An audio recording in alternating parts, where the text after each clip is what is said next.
Hello 9th class. आज हम आपके लिए लेके आए हैं आपका अगला टॉपिक, वो है आपका गति की द्वितीय समीकरण अर्थात सेकंड इक्वेशन ऑफ मोशन। हम इस समीकरण को ग्राफ के द्वारा प्राप्त करेंगे अर्थात सिद्ध करेंगे। तो ठीक है, आपकी फर्स्ट समीकरण हम प्राप्त कर चुके हैं। मैंने आपको वीडियो भेज रखी है, आप उसको बहुत ध्यान से देखेंगे, समझेंगे। ठीक, अब उसी चित्र को लेते हैं, ग्राफ लेते हैं। हम वेग और समय का ग्राफ लेते हैं। यहाँ मैंने आपको पहले भी समझा रखा है कि कोई वस्तु ए पॉइंट से एक समान त्वरण के साथ चलना शुरू करती है और बी पॉइंट तक जाती है। ए पॉइंट पर उसका वेग u होता है और बी पॉइंट पर वेग v होता है।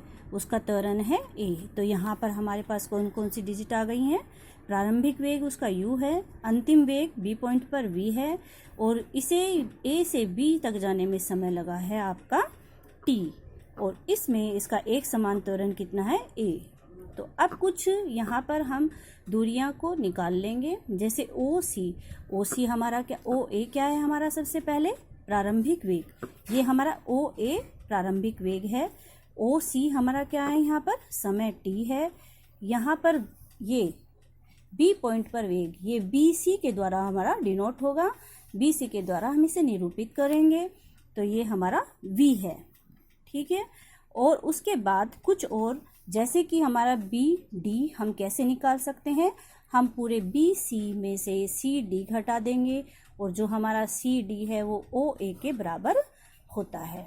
तो हमारा क्या आ जाएगा? ये BD की वैल्यू V माइनस U, और BD की एक वैल्यू हम त्वरण के द्वारा भी निकाल सकते हैं, क्योंकि त्वरण होता है वेग परिवर्तन बटे समय अंतराल।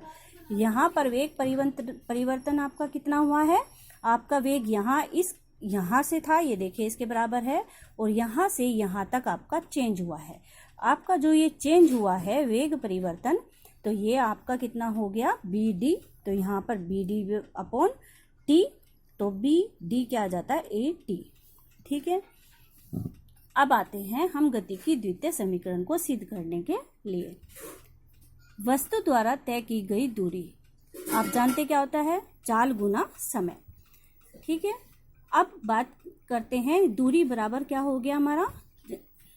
चाल गुना समय, लेकिन यहाँ पर चूंकि हम वेग ले रहे हैं तो ये क्या हो गया? वेग गुना समय। तो दूरी s है हमारा, माना हमने कि इतने समय में, t समय में वो s दूरी तय कर लेती है वस्तु।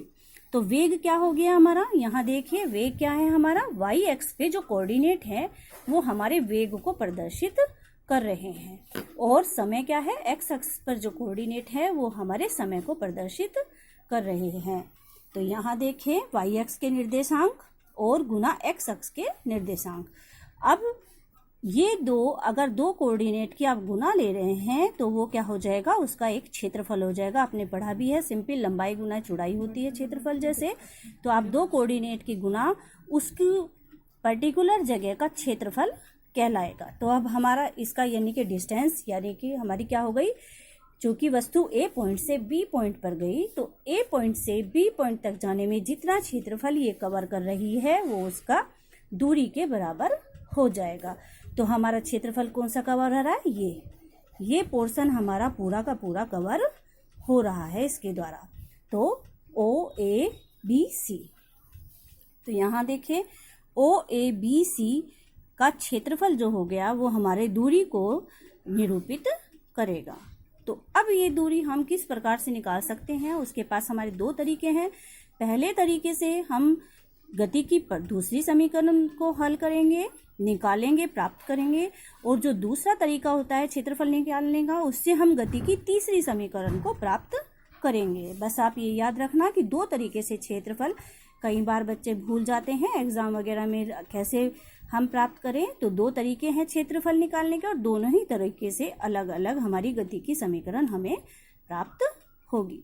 तो हम क्या करते हैं, इसका क्षेत्रफल कैसे निकालते हैं?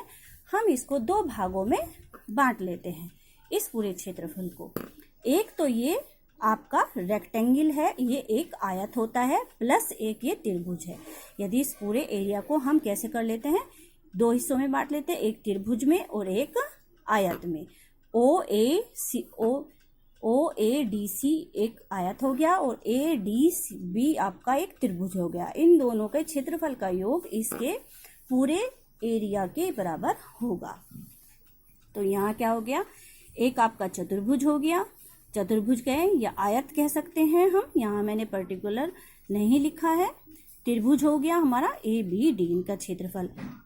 आयत का क्षेत्रफल आप लोग जानते हैं क्या होता है, लंबाई गुना चौड़ाई।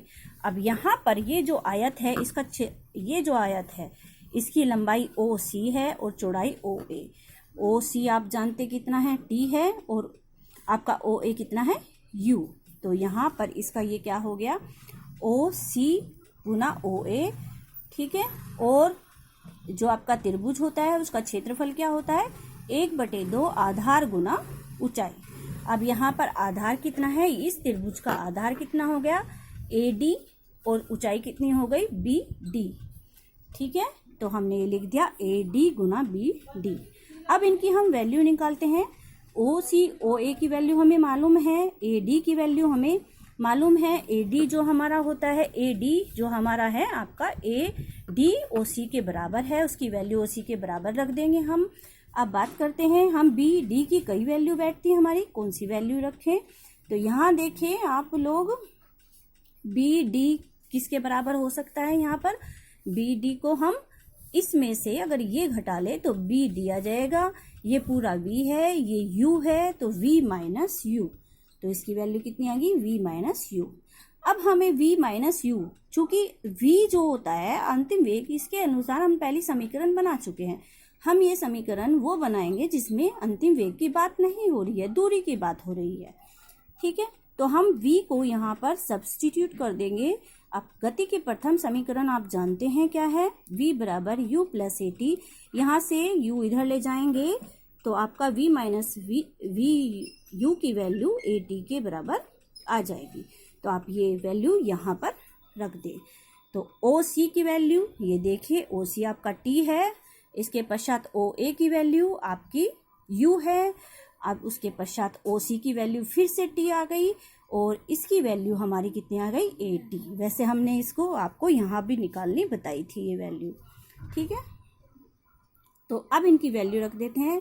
तो दूरी S बराबर हो जाएगी T Guna U plus 1/2 T Guna AT।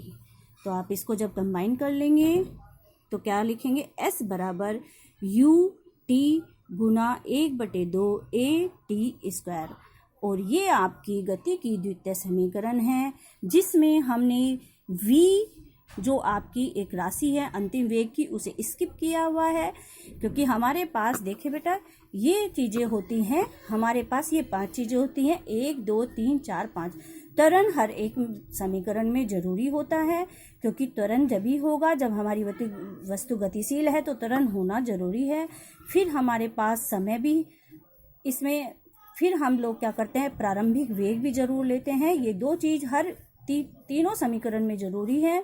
और फिर S, V और T, ये तीनों चीज़ में जो हमारी ये दूरी है, इन तीनों चीज़ों में से हम प्रत्येक समीकरण में एक चीज़ स्किप करते हैं और 2 चीज़ों को लेते हैं, ठीक है। पहली समीकरण में हमने S नहीं लिया था, V बराबर U प्लस AT लगाया था। दूसरी समीकरण में हमने V नहीं लिखा, तो S बराबर UT plus half AT square हो गया, इसको ऐसे बोला जाता है। तीसरी जो हम समीकरण बनाएंगे उसमें हम T को स्किप करेंगे, वो समीकरण A, U और S और V के अंदर होगी, ठीक है। इस प्रकार से आपकी द्वितीय समीकरण प्राप्त हो जाती है। अगली वीडियो में मैं आपको गति की तीसरी समीकरण सिद्ध करना समझाऊंगी।